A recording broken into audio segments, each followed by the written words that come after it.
Jean de La Fontaine, l'ivrogne et sa femme, l'ubriacone et la consorte. Chacun a son défaut où toujours il revient. Honte ni peur ni remédie.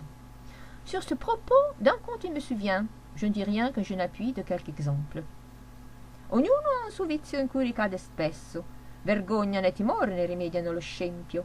A questo proposito cito il racconto appresso. Nulla io mai vi dico senza dur l'esempio che il caso dimostri. Un soupeau de Bacchus altérait sa santé, son esprit et sa bourse. Tels gens n'ont pas fait la moitié de leur course, qu'ils sont au bout de leurs écus.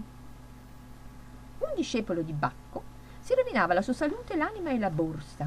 Tali persone non giungono alla metà di loro corsa che già non hanno più quattrino nel loro sacco. Un jour que celui-ci, plein du jeu de la treille, avait laissé ses sons au fond d'une bouteille, sa femme l'enferma dans un certain tombeau. Là, les vapeurs du vin nouveau cuvèrent à loisir. Un dì che tale tizio, pieno del succo da viti distillato, scolato con bottiglie al senno, se ne stava lì imbriacato, dalla consorte in una sotterranea volta fu rinchiuso. Là i vapori del vin novello infuso stettero a fermentar. À son réveil, il trouve l'attirail de la mort alentour de son corps. Un luminaire, un drap de mort. « Oh !» dit-il, « qu'est ceci? Ma femme est-elle veuve ?» Or che si sveglia, della morte tutto intorno al suo corpo e il velo stuolo. Un luccichio di torce, un funebre lenzuolo. «Oh!» elle dice, « che? E vedevo la mia consorte!»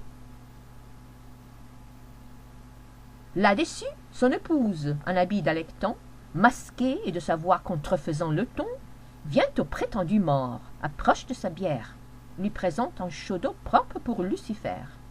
L'époux alors ne doute en aucune manière qu'il ne soit citoyen d'enfer. Dall'alto ecco sua sposa con gli addobbi da letto, travestita e con voce mutata dal tono in falsetto. Ella incede verso il falso morto, s'avvicina al cataletto, con fumante brodoso intruglio sol degno di Lucifero. Più non dubita allora suo marito d'esser d'effetto cittadino divenuto dall'oscuro mondo infero. «Quelle personne es-tu?» dit-il à ce fantôme. «La cellelière du royaume de Satan», reprit-elle, « et je porte à manger à ceux qu'inclut la tombe noire. » Le mari repart sans songer. « Tu ne leur portes point à boire ?»« Chi mai sei tu? » elle chiede a quello spettro. «Io son le canma di chi qui tiene scettro di Satana», ella risponde, «e porta da mangiare a quei che stanno avviluppati nelle coltri nere». Risponde il suo consorte senza esitare. «Non porti dunque a loro nulla da bere?»